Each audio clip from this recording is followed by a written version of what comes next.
Hello everyone, welcome to the my class. Last lecture में हम discuss कर रहे थे application of biotechnology in medical field. हम बात किए थे कि मेडिकल फील्ड में भी बायोटेक्नोलॉजी का बहुत सारा उपयोग है। जैसे कि हमने बात किया था कि मेडिसिन को बनाने में, वैक्सीन को बनाने में, फिर हमने बात किया था डीएनए थेरेपी के बारे में। इसमें भी क्या होता है, बायोटेक्नोलॉजी का उपयोग किया जाता है। थर्ड हमारा है application of biotechnology in molecular diagnosis. Molecular diagnosis में हम बायोटेक्नोलॉजी का उपयोग करते हैं। कैसे करेंगे उसकी अगर हम बात करें, पहले जमाने में क्या होता था, अगर हमें किसी डिजीज को एनालाइज करना है, किसी डिजीज को जांच करनी है, तो हम क्या करते थे, हम या तो यूरिन का जांच करते थे या फिर सीरम या ब्लड का जांच करते थे। लेकिन ये हो गया ओल्ड मेथड। अगर हमें क्या हो, कोई बहुत ज्यादा बीमारी हो जाए और पूरे फुल लेवल पे हो, तभी हम क्या कर सकते थे, यूरिन से पता लगा सकते थे या फिर हम ब्लड से पता लगा सकते थे। लेकिन अब क्या करते हैं कि अगर हमारे शरीर में किसी भी बैक्टीरिया का या वायरस का बहुत कम अमाउंट है, वो तुरंत अभी अर्ली स्टेज में है, तो भी हम उसका पता लगा सकते हैं। कैसे? ये मॉलिक्यूलर डायग्नोसिस के मेथड से। अब कैसे कहते हैं इसकी हम बात करें, यूजिंग कन्वेंशनल मेथड। कन्वेंशनल मतलब पुराना method of diagnosis, serum and urine analysis. हम क्या करते थे, पहले सीरम और यूरिन का एनालिसिस करते थे। Clearly detection is not possible, बहुत ज्यादा डिटेक्शन इससे पॉसिबल नहीं हो पाता था। Some of the technique that serve the purpose of early diagnosis is PCR, polymerase chain reaction and recombinant DNA technology using probe and enzyme linked immunosorbent assay ELISA. ये कुछ ऐसे method हैं जिसकी मदद से हम क्या कर सकते हैं, अर्ली डायग्नोसिस कर सकते हैं कि किसी को अभी तुरंत बीमारी हुई है, हम उसका तुरंत पता लगा सकते हैं कि हाँ इसको ये बीमारी हुई, इसके अंदर ये बैक्टीरिया इंटर किया है या फिर ये वायरस इंटर किया गया है। तो हम किसकी मदद से लगा सकते हैं, पॉलीमरेज चेन रिएक्शन की मदद से लगा सकते हैं या फिर हम प्रोब की मदद से लगा सकते हैं। अगर हम बात करें पहला पॉइंट पॉलीमरेज चेन रिएक्शन, इसमें क्या होता है कि अगर किसी व्यक्ति के अंदर कोई बैक्टीरिया इंटर किया या वायरस इंटर किया, हम क्या करते हैं, उसका डीएनए लेते हैं। डीएनए को पीसीआर की मदद से क्या करते हैं, उसकी मल्टीपल कॉपी बनवाते हैं। आपके मैंने पढ़ाया था कि पीसीआर क्या होता है। पीसीआर में 3 स्टेप होते हैं। पहला ही स्टेप होता है उसका डिग्रेडेशन, फिर रहता है एनेलिंग और थर्ड होता है एक्सटेंशन। इसमें हम क्या करते हैं कि पहले डीएनए को डालते हैं, डीएनए का डिनेचुरेशन होता है, उसके 2 स्टैंड बनते हैं, उसमें प्राइमर जोड़ा जाता है। प्राइमर की मदद से फिर उसका क्या होता है, पॉलीमराइजेशन होता है, जिस प्रोसेस को कहते हैं एक्सटेंशन। तो एक से मल्टीपल कॉपी बन जाती है। अगर मान ले रहे हैं किसी व्यक्ति के अंदर क्या हुआ कि एचआईवी वायरस इंटर किया, फॉर एग्जांपल समझ ले कोई व्यक्ति है, उसने क्या किया, अनप्रोटेक्टेड सेक्स किया, क्वाइटस किया। अब वहां पे क्या हुआ, उसको अगले दिन पता चला कि जिस पार्टनर के साथ उसने क्या किया, क्वाइटस किया है, उसको एड्स है या फिर एचआईवी है। तो वो क्या करेगा, हॉस्पिटल में जाएगा, वहां पे अपना सिचुएशन बताएगा और वहां पे क्या डॉक्टर क्या करेंगे कि उसका डीएनए लेंगे, डीएनए को वो पीसीआर की मदद से उसका एम्प्लीफिकेशन करवाएंगे।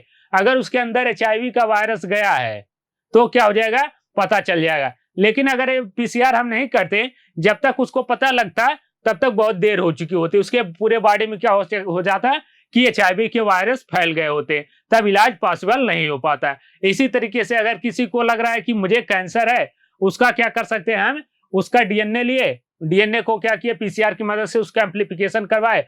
जब एम्प्लीफिकेशन करवाएंगे, अगर वहां पे एक डीएनए में म्यूटेशन है, वो उसका म्यूटेशन क्या हो जाएगा, पीसीआर की मदद से ज्यादा हो जाएगा, एम्प्लीफाई हो जाएगा, तो हम उसका पता लगा सकते हैं आसानी से कि हाँ इसको एक कैंसर है। ये होता है पीसीआर। पीसीआर के बारे में मैंने लास्ट लेक्चर में पूरे डिटेल में पढ़ा है कैसे किया जाता है। इसके 3 स्टेप होते हैं, डीनेचुरेशन, एनेलिंग और एक्सटेंशन।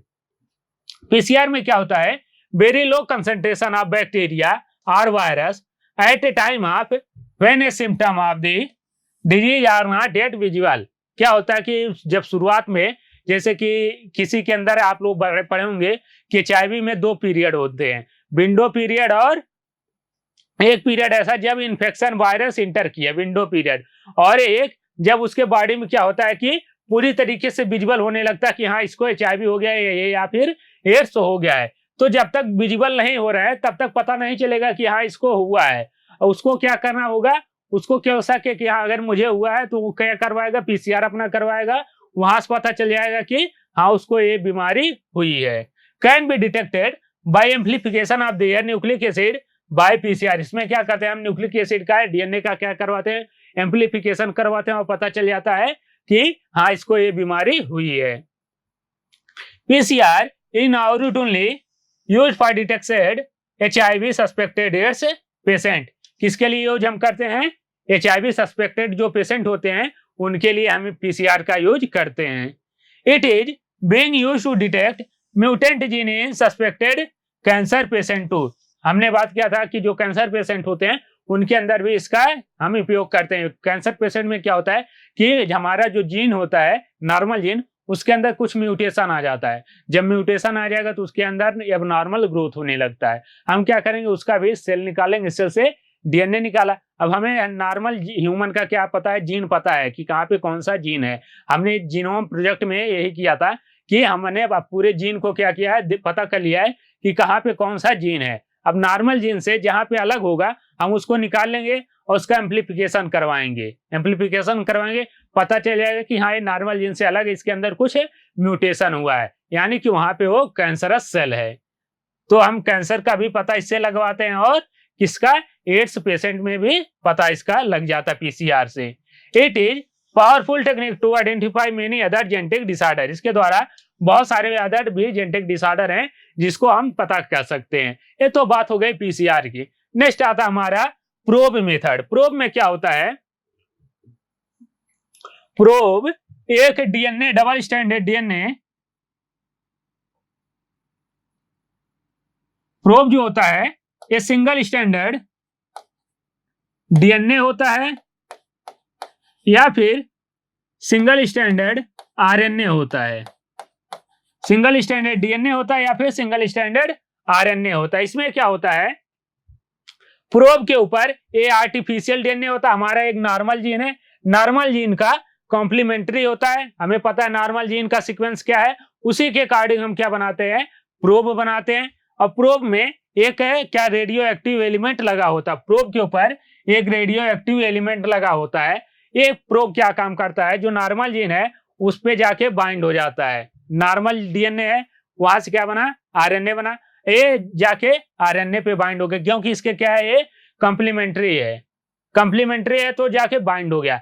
जब यहाँ पे बाइंड हो जाएगा, इसका हम क्या करवाते हैं, ऑटो रेडियोग्राफी करवाते हैं। ये ऑटो रेडियोग्राफी का मतलब होता है एक्सरे लेते हैं हम, एक्सरे इसके ऊपर हम ट्रांसफर करते हैं, एक्सरे इस पे ऊपर गिराते हैं। जब एक्सरे गिराएंगे तो जो एक्सरे फिल्म होगा उसके ऊपर जो ये हमारा रेडियो एक्टिव एलिमेंट है ये अलग से चमकता है। रेडियो एक्टिव एलिमेंट क्या है, अलग से चमक रहा है, ये होता है ऑटो रेडियोग्राफी। ऑटो रेडियोग्राफी में क्या हुआ कि जो हमारा प्रोब है, प्रोब क्या होता है, सिंगल स्टैंडर्ड डीएनए या फिर आरएनए होता है। ये जाकर हमारे नॉर्मल डीएनए से बाइंड हो जाता है। क्यों बाइंड होता है, क्योंकि इसके कॉम्प्लीमेंट्री होता है। और ये जो प्रोब होता है इसको हम आर्टिफिशियल बनाते हैं। अलग अलग डीएनए के लिए, अलग अलग जीन के लिए अलग अलग प्रोब यूज होता है। अब क्या हुआ कि ये जाके इससे बाइंड हुआ, एक्सरे फिल्म पे हमने क्या लिया इसका फोटो, तो यहाँ पे जो बाइंड हुआ है वो अलग से चमक रहा। क्यों, क्योंकि इसके ऊपर क्या है, रेडियो एक्टिव एलिमेंट लगा है। अब क्या करते हैं, कोई म्यूटेंट जीन है, कोई म्यूटेंट जीन है, इस म्यूटेंट जीन पे क्या होगा, हम यहाँ पे भी प्रोब को डालेंगे। जब प्रोब को डालेंगे तो ये प्रोब इससे जाके बाइंड नहीं हो पाएगा। क्यों नहीं बाइंड हो पाएगा, ये म्यूटेंट जीन है, इसका सीक्वेंस कुछ दूसरा है। और जो हमारा नॉर्मल जीन का सीक्वेंस है उसका सीक्वेंस अलग है। जब तक दोनों कंप्लीमेंट्री नहीं होंगे तब तक बाइंड नहीं होंगे, तो ये म्यूटेंट जीन से जाके बाइंड नहीं हो पाता है। जब म्यूटेंट जीन से बाइंड नहीं होगा, अब फिर यहाँ पे हम क्या करेंगे, ऑटो रेडियोग्राफी करेंगे। ऑटो रेडियोग्राफी, यहाँ पे भी हम क्या करें, एक्सरे बीम को डाले। जब एक्सरे बीम को डालेंगे तो जो हमारा एक्सरे फिल्म है ये पूरा काला आएगा। क्यों काला आएगा, क्योंकि वहां पे जो हमारा रेडियो एक्टिव सब्सटेंस है वो जाके बाइंड नहीं हुआ है। जब रेडियो एक्टिव सब्सटेंस बाइंड नहीं हो पाएगा तो पूरा फिल्म काला हो जाएगा। तो यहाँ से हमें पता चल जाएगा कि हाँ हमारे जीन में क्या है, कोई म्यूटेंट जीन है, हमारे डीएनए में क्या है, कोई म्यूटेंट जीन है। इससे पता लग गया कि हाँ म्यूटेंट जीन है, यानी कि कोई कैंसरस सेल है या फिर कोई दूसरा है यहाँ पे जीन प्रेजेंट है। तो हम प्रोब की मदद से भी क्या कर सकते हैं, डायग्नोस कर सकते हैं। नेक्स्ट आता है एलिसा। एलिसा की बात करें, प्रोब में क्या होता है, प्रोब सिंगल स्टैंडर्ड डीएनए होता है या फिर सिंगल स्टैंडर्ड आरएनए होता है। क्या होता है? सिंगल स्टैंडर्ड डीएनए या फिर single standard RNA tagged with radio active molecule. Important point, जितने भी प्रोब होते हैं वो आर्टिफिशियल होते हैं और उसके साथ क्या होता है, एक रेडियो एक्टिव मॉलिक्यूल जुड़ा होता है। जो रेडियो एक्टिव मॉलिक्यूल होता है वो एक्सरे फिल्म पे क्या होता है, अलग से चमकता है। Probe is complementary to normal gene. एक नॉर्मल जीन के कंप्लीमेंट्री होता है क्योंकि हम उसको आर्टिफिशियली बनाए होते हैं कि नॉर्मल जीन से जाकर बाइंड हो जाए। It bind to normal gene and detected by auto radiography. क्या करता है, नॉर्मल जीन से जाके बाइंड हो जाता है और किससे डिटेक्ट किया जाता है, ऑटो रेडियोग्राफी मेथड से डिटेक्ट किया जाता है। The probe will not complementary with muted gene. जो प्रोब होता है वो म्यूटेड जीन के कंप्लीमेंट्री नहीं होता है। Hence it not be appear on the photographic film। इसीलिए क्या होता है, ये फोटोग्राफिक फिल्म पे अपीयर नहीं होता है। ये क्या होता है, प्रोब होता है। प्रोब में आपको 2 पॉइंट याद रखना है कि ये सिंगल स्टैंडर्ड डीएनए होता है या फिर सिंगल स्टैंडर्ड आरएनए होते हैं। इसके अंदर एक रेडियो एक्टिव मॉलिक्यूल होता है। ये नॉर्मल जीन से जाके बाइंड हो जाता है लेकिन म्यूटेड जीन से बाइंड नहीं हो पाता क्योंकि म्यूटेड के कंप्लीमेंट्री नहीं होता है। इसके अंदर क्या होता है, प्रोब के अंदर एक रेडियो एक्टिव एलिमेंट भी लगे होते हैं। किसकी मदद से हम करते हैं, ऑटो रेडियोग्राफी की मदद से हम पता लगाते हैं। ये कुछ इस तरीके से जाके चमकता है। जब हम ये ऑटो रेडियोग्राफी करते हैं तो हमारा जो डीएनए होता है इस तरीके से अलग से ही दिखाई देता है। नेक्स्ट आता है एंजाइम लिंक्ड इम्यूनोसर्वेंट एस्से या फिर शॉर्ट फॉर्म एलिसा। ये भी क्या है, एक मॉलिक्यूलर डायग्नोसिस का मेथड है। इसमें क्या होता है कि based on the principle of antigen antibody reaction. ये एंटीजन एंटीबॉडी रिएक्शन पे बेस्ड होता है।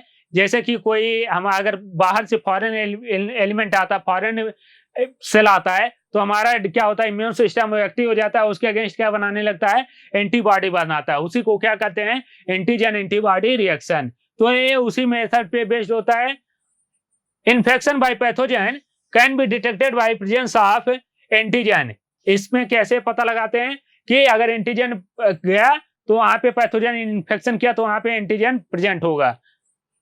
एंटीजन कुछ भी हो सकता है, प्रोटीन और ग्लाइकोप्रोटीन हो सकता है। यहाँ पे एंटीजन और एंटीबॉडी आपस में रिएक्शन करते हैं, जिसको क्या कहते हैं, एंटीजन एंटीबॉडी रिएक्शन कहते हैं। इसके बारे में हमारे सिलेबस बहुत ज्यादा नहीं दिया हुआ है। हम केवल इतना याद रखेंगे कि एलिसा का फुल फॉर्म क्या होता है, एंजाइम लिंक्ड इम्यूनोसर्वेंट एस्से एलिसा। इसमें किस मेथड से पता लगाया जाता है, एंटीजन एंटीबॉडी रिएक्शन की मदद से पता लगाया जाता है। नेक्स्ट पॉइंट आता है ट्रांसजेनिक एनिमल। ट्रांसजेनिक एनिमल की बात करें, एक ऐसा एनिमल जिसके अंदर हमने क्या किया, फॉरेन से कोई दूसरा डीएनए क्या लिया, उसके अंदर ट्रांसफर कर दिया, दूसरा जीन क्या लिया, ट्रांसफर कर दिया। उसके बाद जो एनिमल बनते हैं उनको नाम दिया जाता है ट्रांसजेनिक एनिमल। नॉर्मल कोई एनिमल है, उसके अंदर हमने क्या किया, कोई दूसरा डीएनए या फिर जीन लिया और ट्रांसफर कर दिया। उसके बाद जो एनिमल बनता है उसको नाम दिया जाता है ट्रांसजेनिक एनिमल। ये जो ट्रांसजेनिक एनिमल होते हैं इनके ऊपर बहुत सारे एक्सपेरिमेंट किए जाते हैं। अब इनका क्या क्या यूज होता है इसके बारे में अगर हम बात करें, animal that have their DNA manipulation to the process and explore and extra gene are known as transgenic animal. कोई भी एनिमल जिसके अंदर कोई एक एक्स्ट्रा जीन या फिर अलग जीन ले आकर हम ट्रांसफर कर देते हैं उनको नाम दिया जाता है transgenic animal. Transgenic rat, rabbit, pig, sheep, cow and fish have been produced. आजकल क्या हुआ है, बहुत सारे ट्रांसजेनिक एनिमल को बनाया गया है, जैसे कि पिग हो गया, रैट हो गया, रैपिड हो गया, रैपिड हो गया, या फिर सीप की बात करें, काउ की बात करें। ये ऐसे एनिमल हैं जिनके अंदर हम क्या करते हैं, कुछ अपना डिजायर्ड जीन डालते हैं और क्या बनाते हैं, हम ट्रांसजेनिक एनिमल को बनाते हैं। Over 95% all existing transgenic animal are mice. लगभग 95% या फिर कहें कि 95% से भी ज्यादा जितने भी आज तक ट्रांसजेनिक एनिमल बनाए गए हैं उनमें सबसे ज्यादा माइस बनाए गए, चूहे बनाए गए। ये पूछा भी जाता है सबसे ज्यादा ट्रांसजेनिक एनिमल कौन एग्जिस्ट करते हैं, माइस करते हैं, क्योंकि माइस को बनाने के लिए आसानी बहुत होती है। अगर हम काऊ को बनाएंगे उनको हैंडल करना बहुत मुश्किल हो जाएगा, पिग को बनाएंगे उनको हैंडल करना मुश्किल हो जाएगा। लेकिन माइस जो होते हैं ये बहुत छोटे आकार में होते हैं, इनका रिप्रोडक्शन बहुत आसानी से हो सकता है, इसलिए इनके ऊपर एक्सपेरिमेंट भी आसानी से हो सकता है। इसलिए सबसे ज्यादा जो ट्रांसजेनिक एनिमल बनाए गए हैं ये माइस ही बनाए गए हैं।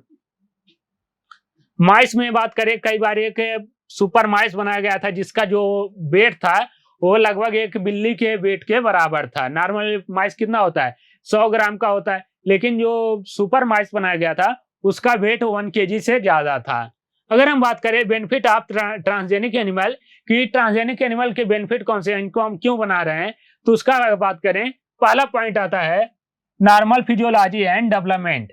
क्या करते हैं हम, माइस को बनाते हैं या फिर किसी भी ट्रांसजेनिक एनिमल को बनाते हैं, उसके अंदर हमने क्या किया, ये क्या है, ट्रांसजेनिक एनिमल है, इसके अंदर हमने क्या किया, प्रोटीन को, कोई प्रोटीन लिया और इसके अंदर ट्रांसफर कर दिया, या फिर कोई आरएनए लिया इसके अंदर ट्रांसफर कर दिया।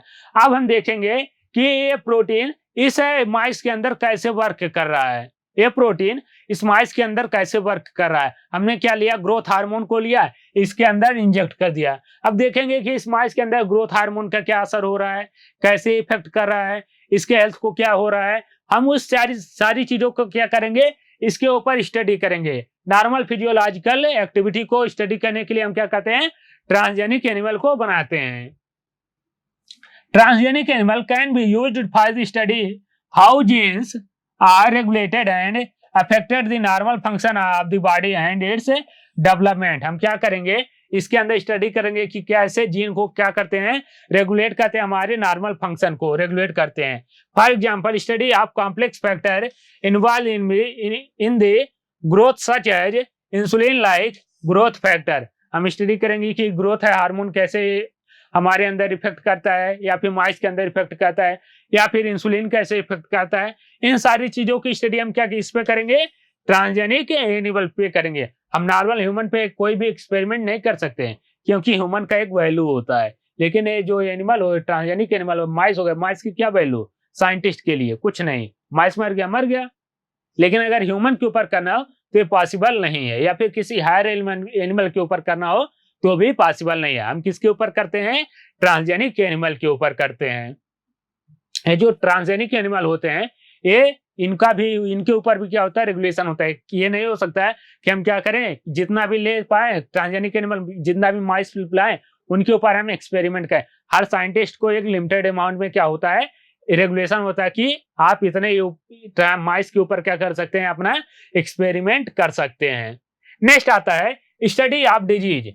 डिजीज की स्टडी के लिए भी क्या करते हैं, हम ट्रांसजेनिक एनिमल का उपयोग करते हैं। कैसे करते हैं, कोई हमने क्या लिया, फॉर एग्जांपल हमने लिया कोविड का, आप कोरोना अभी तो भूले नहीं होंगे, कोरोना वायरस लिया। कोरोना वायरस को क्या किया, हमने इस माइस के अंदर ट्रांसफर कर दिया। कोरोना वायरस को लिया, कोविड-19 वायरस को लिया और इस माइस के अंदर ट्रांसफर कर दिया। अब जब माइस के अंदर कोरोना वायरस जाएगा वो अपना इफेक्ट शो करेगा, तो कैसे शो कर रहा है उस इफेक्ट को हम क्या करेंगे, स्टडी करेंगे। तो हम डिजीज की स्टडी करने के लिए भी क्या करते हैं, हमें ट्रांसजेनिक एनिमल का उपयोग करते हैं। Today transgenic model animal exist for many human diseases such as cancer, cystic fibrosis, rheumatoid arthritis and Alzheimer। हम क्या करते हैं, बहुत सारे ह्यूमन डिजीज जो हैं उनकी स्टडी करने के लिए कि कैसे अल्जाइमर पे कौन सा क्या हो रहा है, इफेक्ट हो रहा है एनिमल के ऊपर, उसकी स्टडी हम क्या करते हैं, ट्रांसजेनिक एनिमल के ऊपर करते हैं। जब वायरस क्या करेगा, एनिमल के अंदर जाएगा, अब उसके लिए हम दवा भी डालेंगे कि दवा कैसे इस पे इफेक्ट कर रही है, इफेक्ट कर रही नहीं कर रही है। कोई दूसरी दवा डालेंगे वो इफेक्ट कर रही नहीं कर रही है। तो पूरी जो डिजीज है, मेडिसिन है, सारा का सारा हम किसके ऊपर करते हैं, इसी एनिमल के ऊपर करते हैं। नेक्स्ट पॉइंट आता है बायोलॉजिकल प्रोडक्ट। ये तो बात हो गई कि हमने किसकी स्टडी कर ली, हमने बात की फिजियोलॉजिकल एक्टिविटी की स्टडी की, फिर हमने डिजीज की स्टडी की। नेक्स्ट आता है बायोलॉजिकल प्रोडक्ट। कुछ ऐसे भी ट्रांसजेनिक एनिमल होते हैं जिनसे हम क्या करते हैं, प्रोडक्ट को निकालते हैं। वे प्रोडक्ट क्या हो सकते हैं, जैसे कि alpha one antitrypsin, very important product.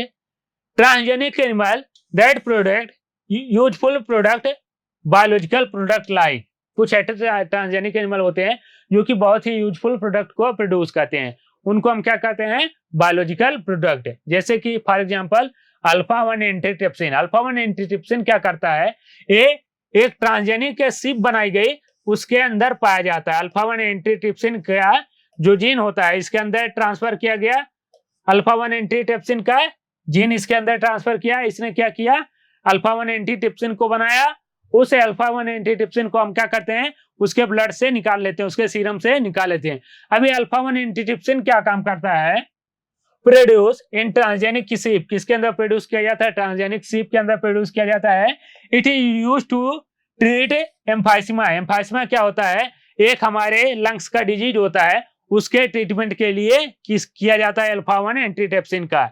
Similar attempt are being made for the treatment of the phenylketonuria. ऐसे किसके लिए, फिनाइलकीटोन्यूरिया के लिए भी क्या कहते हैं, हम बनाते हैं। And cystic fibrosis, cystic fibrosis के लिए भी इसी तरीके से हमने क्या किया, ट्रांसजेनिक एनिमल से प्रोडक्ट को निकाला और यूज किया। अल्फा 1 एंटीट्रिप्सिन सबसे इंपॉर्टेंट पॉइंट किसके लिए है, एम्फाइसमा को ट्रीटमेंट करने के लिए किया जाता है। एम्फाइसमा क्या होता है, हमारे रिस्पिरेटरी से रिलेटेड डिसऑर्डर होता है। नेक्स्ट आता है अल्फा लैक्टोएल्बुमिन। नेक्स्ट प्रोडक्ट है बायोलॉजिकल प्रोडक्ट अल्फा लैक्टोएल्बुमिन। ये क्या काम करता है, it was produce in the first transgenic cow. ये सबसे पहले किस ट्रांसजेनिक काउ के अंदर प्रोड्यूस किया गया था, रोजी इन 1997। Very important point, star point. यहां पे दो क्वेश्चन, अल्फा लैक्टोएल्बुमिन किसके अंदर प्रोड्यूस किया गया था, काउ के अंदर। नाम क्या था काउ का, रोजी। किस सन में, 1997 में। Important point. एक बार तो क्वेश्चन आ गया था कि रोजी, वहां पे ऑप्शन काउ की जगह पे क्या था, बफेलो दिया हुआ था, तो नहीं, किसके अंदर किया गया था, काउ के अंदर सबसे पहले। और किस सन में, 1997। नाम क्या था, रोजी काउ था। ये क्या काम करती है, रोजी प्रोड्यूस ह्यूमन इनरिच्ड मिल्क। जैसे मदर मिल्क होता है उसके अंदर जो एलिमेंट होते हैं वो क्या काम करता है, वो भी ये रोजी काउ प्रोड्यूस करती है। Contain the human alpha lactalbumin. जो ह्यूमन में मदर मिल्क होता है उसके अंदर क्या होता है, अल्फा लैक्टोएल्बुमिन होता है। यही अल्फा लैक्टोएल्बुमिन किसके अंदर पाया जाता था, ये रोजी काउ के अंदर मिलता था, उसके मिल्क के अंदर मिलता था। और कितना, 2.4 ग्राम पर लीटर। इसके अंदर जो था 2.4 ग्राम पर लीटर में मिलता था। This milk nutritionally more balanced product for human babies than the natural cow milk. क्या होता था, कुछ जो ह्यूमन बेबी होते थे, कुछ मदर ऐसी होती जिनके अंदर क्या होता था कि मिल्क नहीं बन पाता था। उनको डॉक्टर क्या कहते थे कि आप बाहर से मिल्क पिलाइए। तो उसके अंदर क्या होता था, हम ये जो रोजी काउ का मिल्क होता था उसके देते। क्यों, क्योंकि उसके अंदर जो मदर मिल्क के अंदर अल्फा लैक्टोएल्बुमिन है वही चीज वे रोजी काउ के मिल्क के अंदर है। तो क्या होता था, उसको न्यूट्रिशन पूरे मिल जाता था। जो मदर के मिल्क से मिलता वही इसे मिल्क से मिल जाता था। तो ये भी बहुत इंपॉर्टेंट प्रोडक्ट है। अल्फा लैक्टोएल्बुमिन किससे मिलता था, रोजी काउ से मिलता था। रोजी काउ फर्स्ट ट्रांसजेनिक काउ है, कब बनाई गई थी, 1997 में। कितना एक लीटर दूध में मिलता है, 2.4 ग्राम मिलता है। नेक्स्ट पॉइंट की बात करें, वैक्सीन सेफ्टी। वैक्सीन के सेफ्टी के लिए भी हम क्या करते हैं, ट्रांसजेनिक एनिमल का इस्तेमाल करते हैं। वैक्सीन के सेफ्टी जैसे कि हमने क्या बनाया, कोविड-19 का वैक्सीन बनाया। अब कोविड-19 के वैक्सीन को हम डायरेक्ट क्या कहते हैं, ह्यूमन के ऊपर नहीं लगा सकते। क्यों, क्योंकि हो सकता है ह्यूमन की डेड हो जाए या कुछ भी हो सकता है, उसके अंदर एलर्जी हो जाए। तो हम सबसे पहले क्या करेंगे कि ये पहले एनिमल के ऊपर टेस्ट करेंगे कि ये जो हमने वैक्सीन बनाई है ये कैसे रिएक्ट करे किसी भी एनिमल के ऊपर। तो हम एनिमल के ऊपर transgenic mice are being used for the test of safety of the vaccine.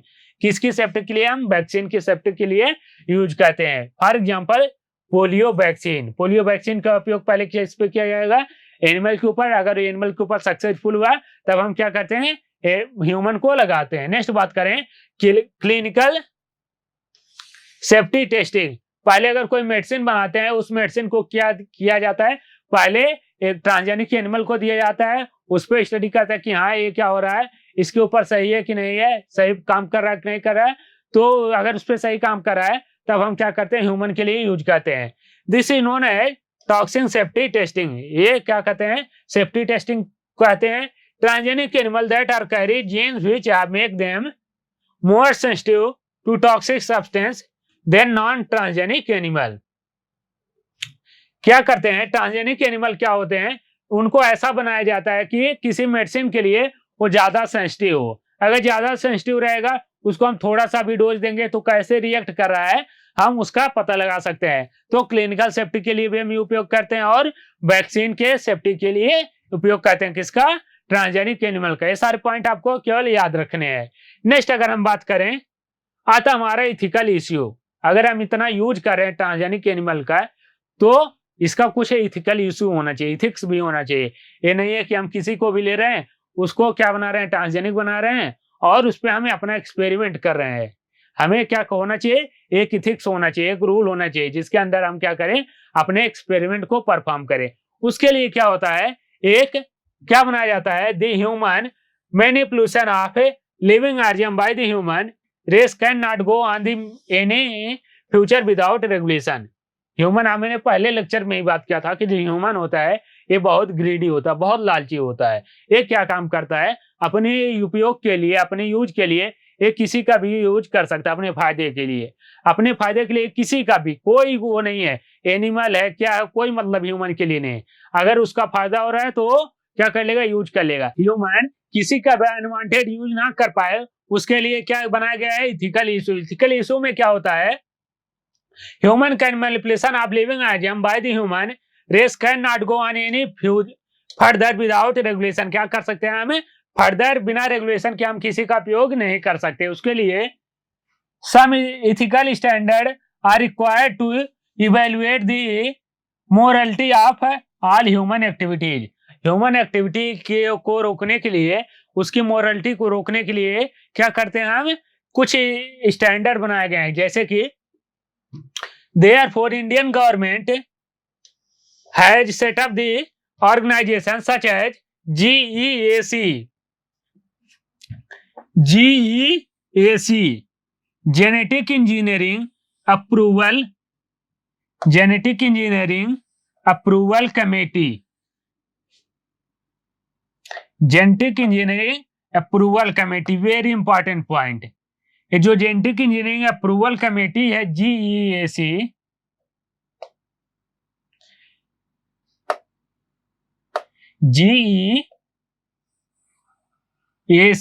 Genetic engineering approval committee, human क्या करे, किसी का भी दुरुपयोग ना कर पाए, अनवांटेड यूज ना कर पाए, उसके लिए एक स्टैंडर्ड बनाया गया है।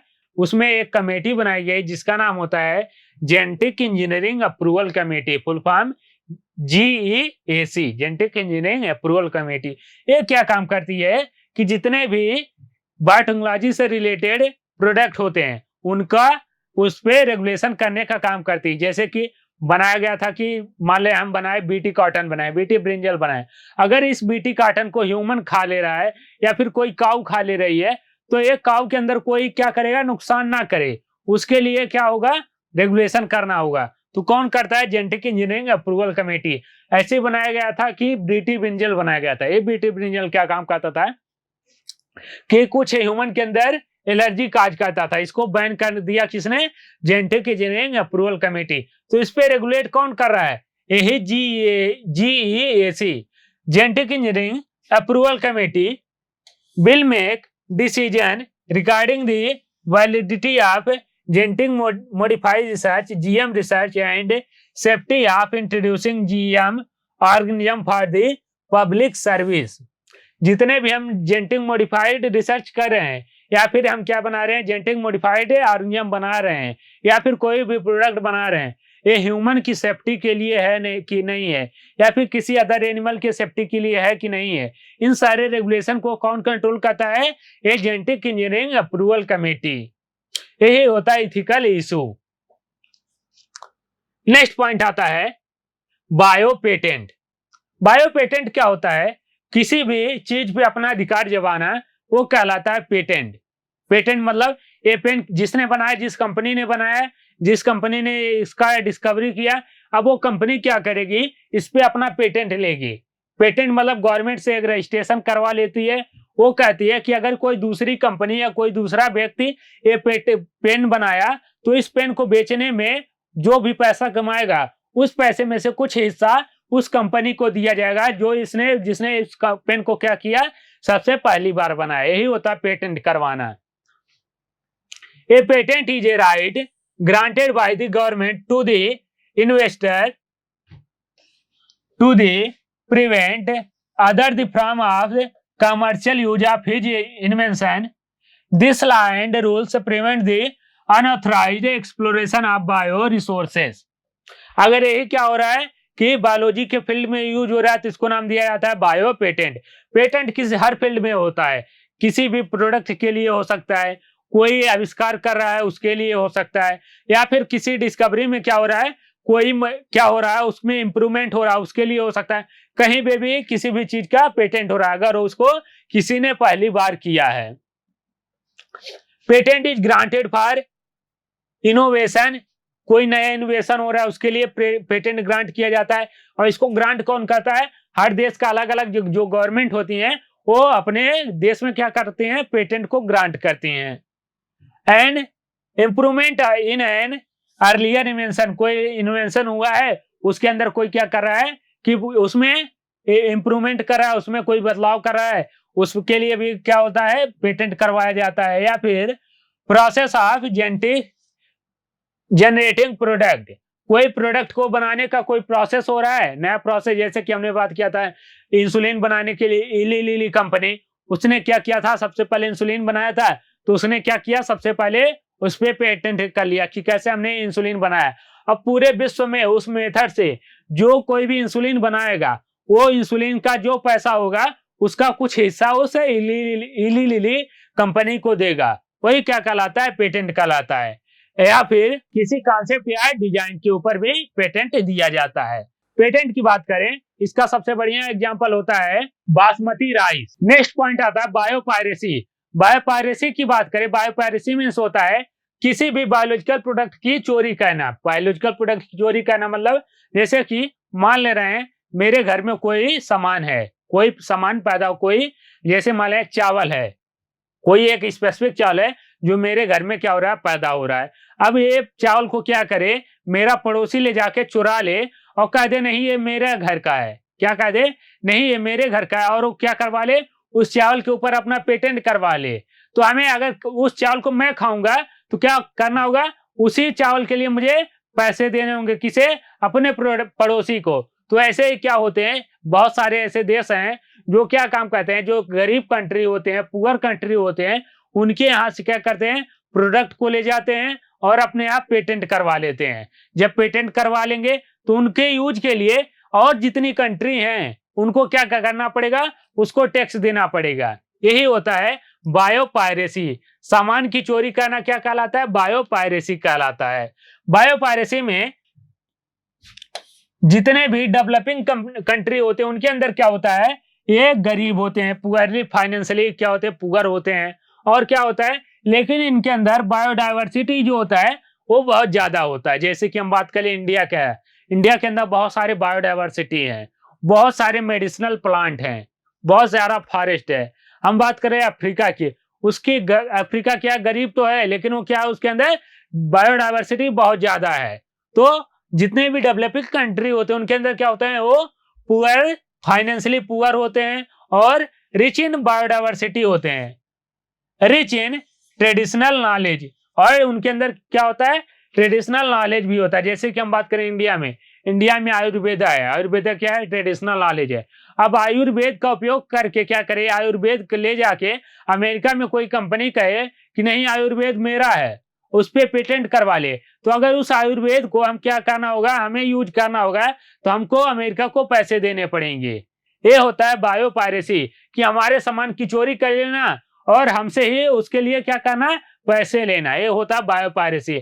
और जो डेवलप्ड कंट्री होते हैं उनके अंदर क्या होता है, वो फाइनेंशियली उनके अंदर पैसा तो उनके पास बहुत ज्यादा होता है, जैसे कि अमेरिका बहुत ज्यादा पैसा है, लेकिन उनके अंदर क्या होता है, बायोडाइवर्सिटी कम है, उनके पास बायोडाइवर्सिटी कम होता है, और उनका जो ट्रेडिशनल नॉलेज होता है वो भी बहुत कम होता है। ये होते हैं डेवलपिंग कंट्री और डेवलप कंट्री।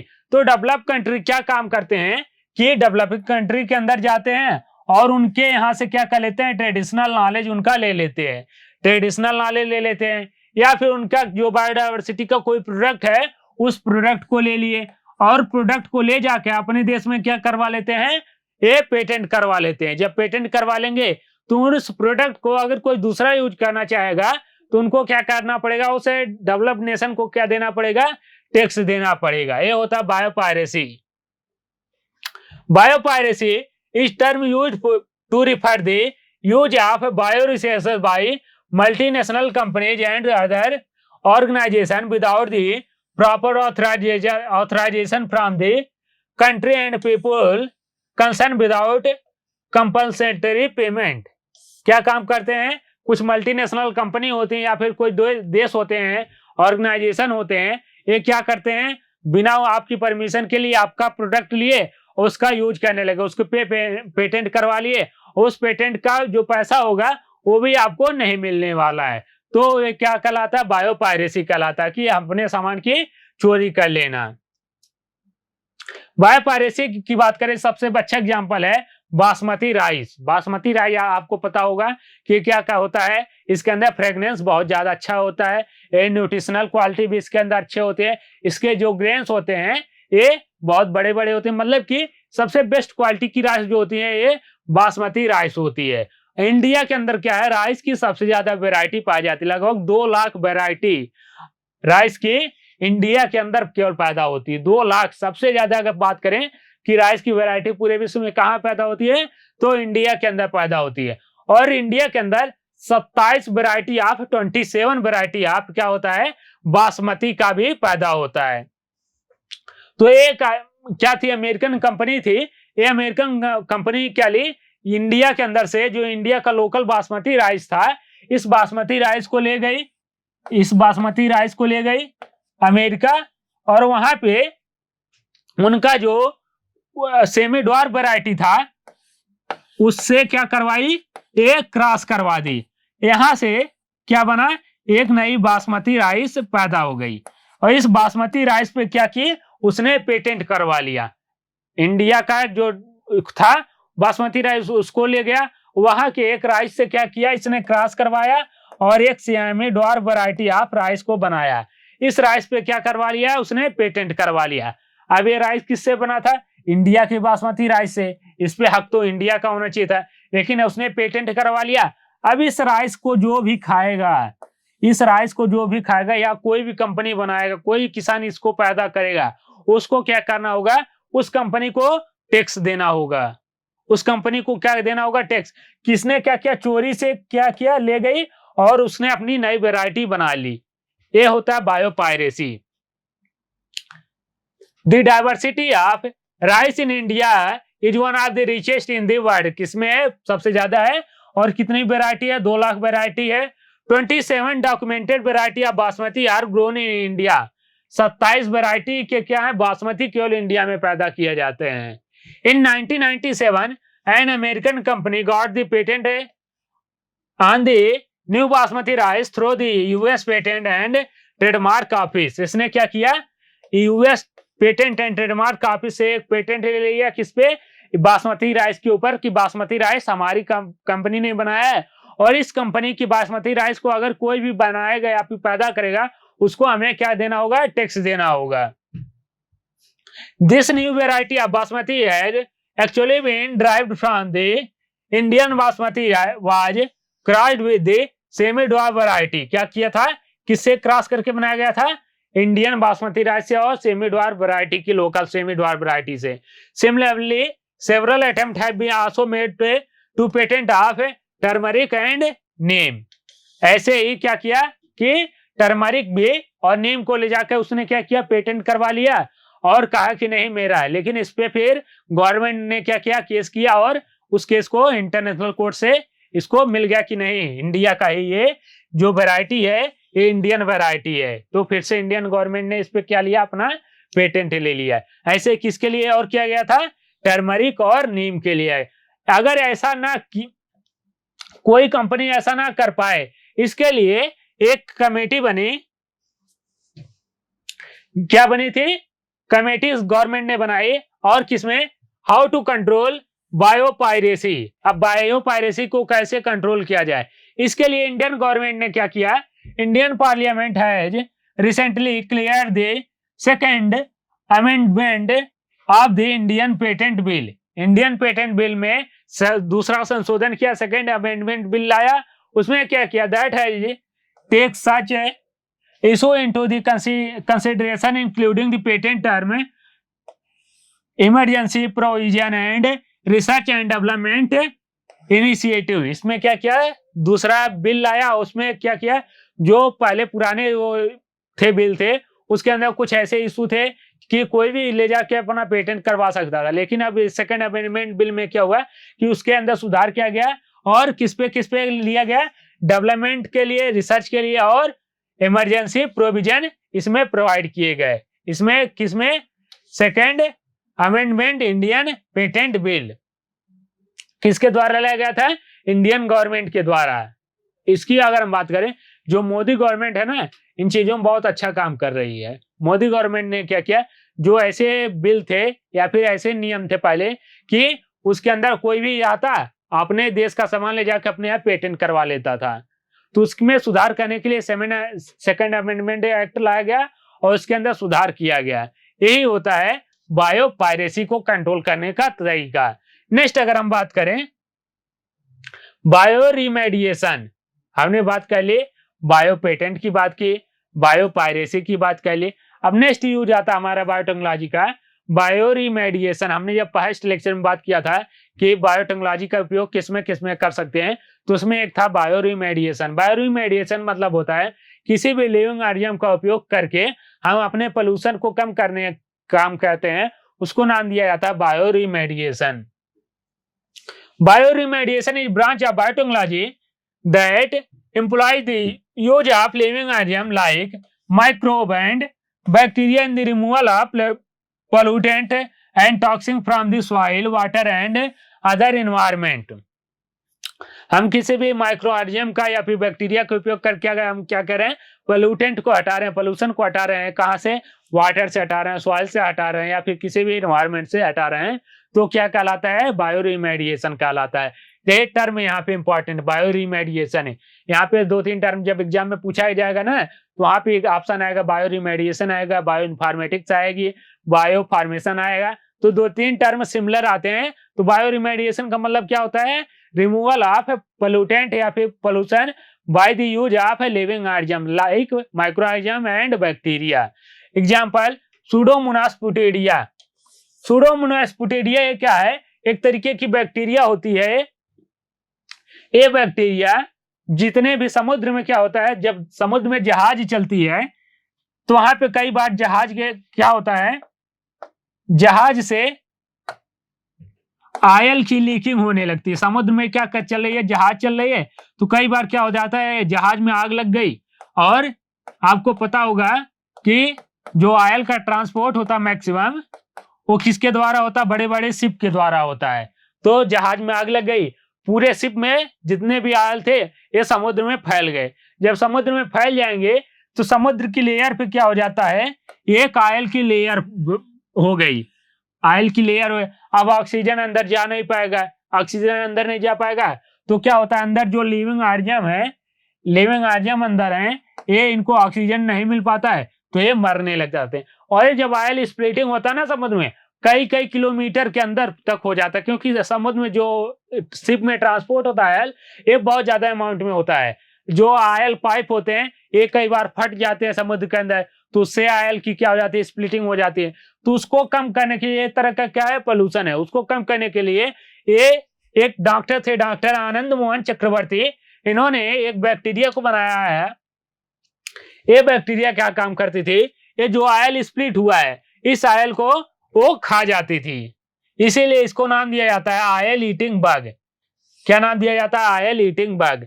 ये बैक्टीरिया को यहाँ पे छोड़, जहाँ पे ऑयल स्प्लिटिंग होता था वहां पे छोड़ दिया गया। अब ये बैक्टीरिया क्या करती है, धीरे धीरे इस ऑयल को खा जाती है। जब ऑयल को खा जाएगी तो पूरा जो ऊपर से लेयर बना है वो हट जाएगा और फिर से ऑक्सीजन मिलने लगेगा, पोल्यूशन भी नहीं होगा और हमारा ऑयल भी साफ हो जाएगा। ये होता है bio remediation. Example Pseudomonas Pouteria very important example. किसने बनाया था? डॉक्टर आनंद मोहन चक्रवर्ती ने बनाया था, आर्टिफिशियली बनाया था। This bacteria have been engineered by किसके द्वारा? डॉक्टर आनंद मोहन चक्रवर्ती। ये क्या काम करता है? This bacteria could eaten oil splits, जो आयल फैला स्प्लिट्स हुआ है उसको खाने का काम करता है, इसलिए इसको नाम दिया जाता है आयल ईटिंग बर्ड। ये हमारा समाप्त हो गया बायोटेक्नोलॉजी एंड इट्स एप्लीकेशन। एक बार रिवाइज करते हैं। सबसे पहले हमने किस में बात की थी? एग्रीकल्चर के बारे में बात की थी। यहाँ पे इस चैप्टर में सबसे ज्यादा इंपॉर्टेंट है आपको एग्जाम्पल याद रखना है कि किस चीज का एग्जाम्पल क्या है। हमने बात किया था सबसे important example golden rice. Golden rice में क्या होता था? बीटा कैरोटीन की जीन ट्रांसफर की जाती थी और ये क्या बनाता था? विटामिन ए बनाता था। हमने बात किया था फ्लेवर सेवर टोमेटो के बारे में। फ्लेवर सेवर टोमेटो में क्या होता था? जो राइपनिंग होती थी वो डिले हो जाती थी। हमने बात किया था बीटी कॉटन के बारे में। फिर हमने बात किया था बीटी ब्रिंजल के बारे में। बीटी कॉटन में फिर हमने बात किया था कि बीटी कॉटन में क्या होता है? क्राई फर्स्ट एबी होता है, क्राई सेकंड एसी होता है। हमने बात किया था निमेटोड के बारे में, निमेटोड रेजिस्टेंस प्लांट। ये निमेटोड रेजिस्टेंस प्लांट क्या कहते हैं? आरएनए इंटरफेरेंस की टेक्निक से ये इनको खत्म किया जाता है, जीन साइलेंस किया जाता है, निमेटोड रेजिस्टेंस प्लांट। इसमें बात किया था टोबैको के बारे में।